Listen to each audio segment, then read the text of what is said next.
Let's get to our first topic. On Monday, the 26th of April, the board of Twitter agreed to agree to a $44 billion takeover offer from Elon Musk.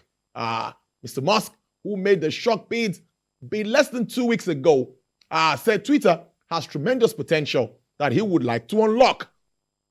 The move came as Twitter faces growing pressure from politicians and regulators over the content that appears on its platform, and it has drawn critics from left and right over its efforts to mediate misinformation on the platform.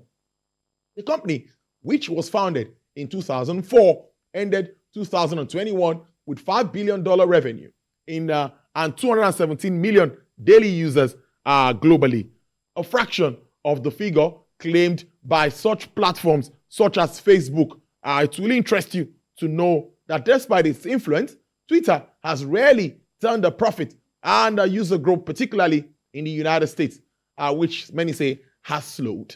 Well, joining me via Zoom to talk about this and understand what this means is the Chief Executive Officer of C Crowd, that's Mr. Gbenga Adebayo. Thank you so much for your time. Thank you for joining us on the show.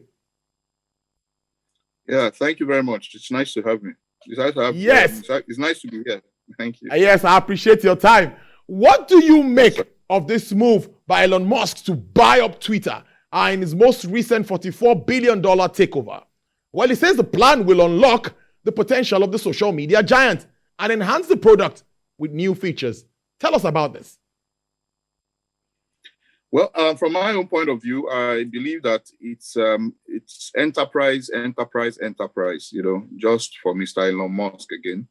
I think Mr. Elon Musk have proven over time to have been, to be someone that is highly creative and highly entrepreneurial. When you track his journey from when he was at PayPal, up to where he is now at Tesla SpaceX, we can see that without a doubt, he has a Midas touch. There was no name. His name was not in that place.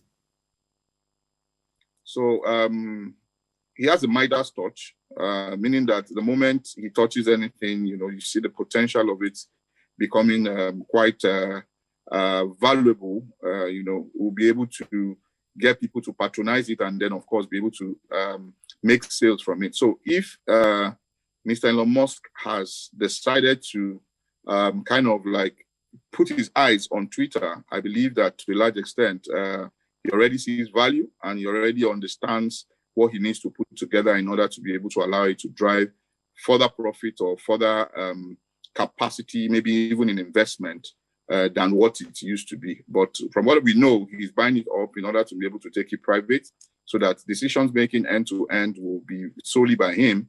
And he'll most likely be able to assemble the team that will be able to take it to its next frontier. Now, brilliant stuff there, Mr. Kayode Adebayo. Now, we have also seen the immediate ripple effect of this Twitter purchase sink Tesla's shares.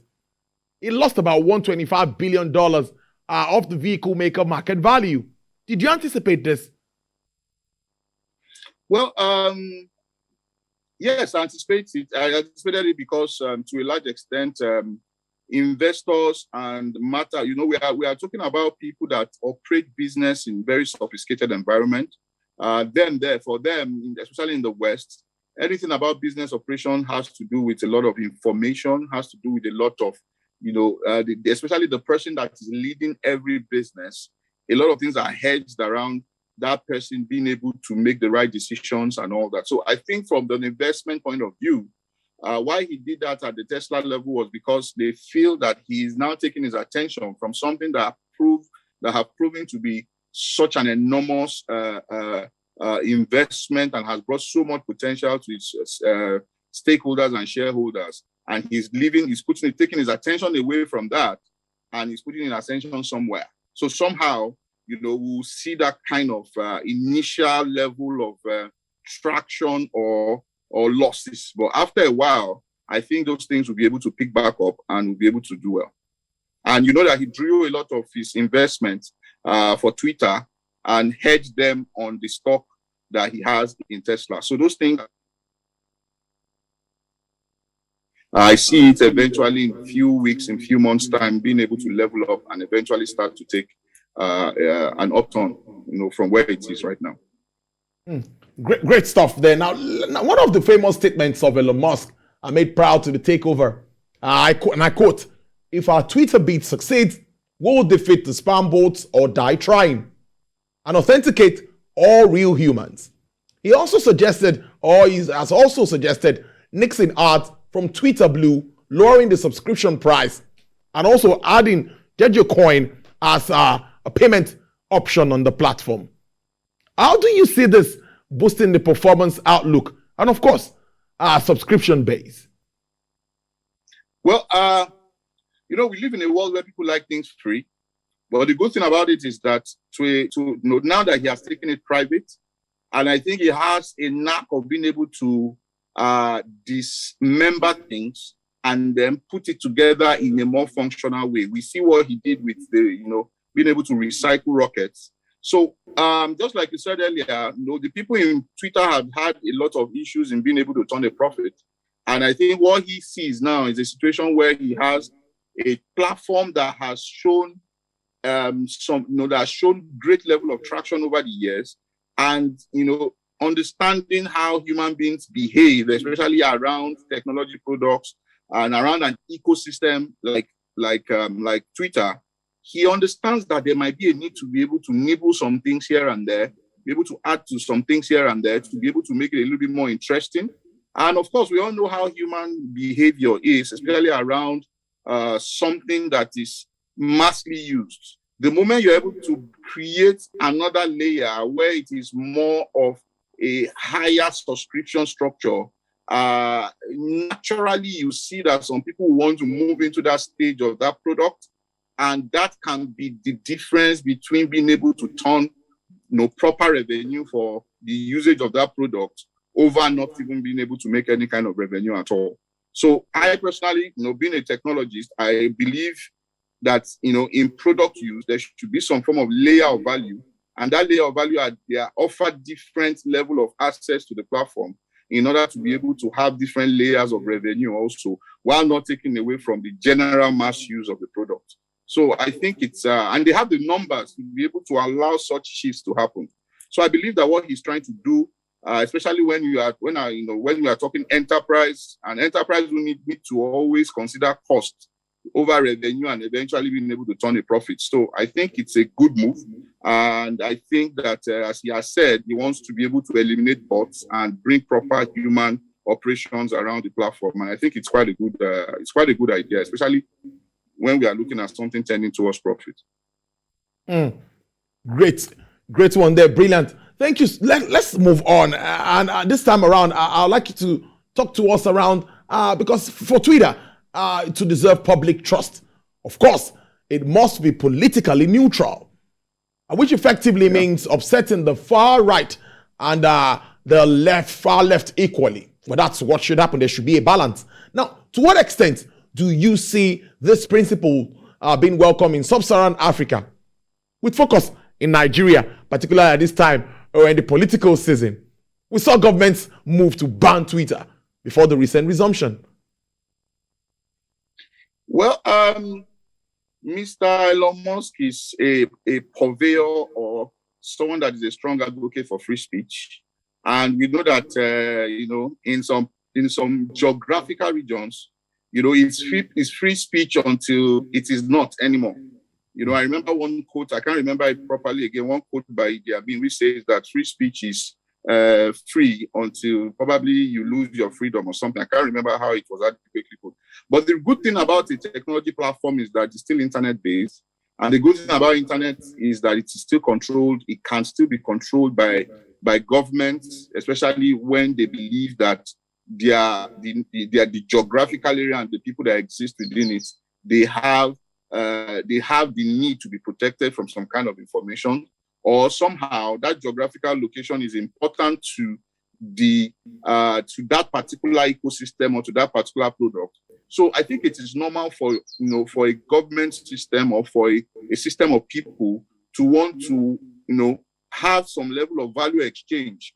If I'm giving you this volume of people to participate on your platform, then most likely I need this level of exchange too, probably financial or probably some form of respect in order to be able to allow my people to have access to your platform. So I think if Mr. Elon Musk is looking at a globally used product and is looking at a product to a large extent that will be engaged, by the fuller ecosystem in which the product represents right now, he will need to be a bit diplomatic about how he approaches things. And as you said, a bit neutral, so that he doesn't upset these people, especially in a situation where we have it in Africa, where the moment the person in power is an extreme leftist or extreme right-wing person, he wants to make sure that he hammers down on the other divide.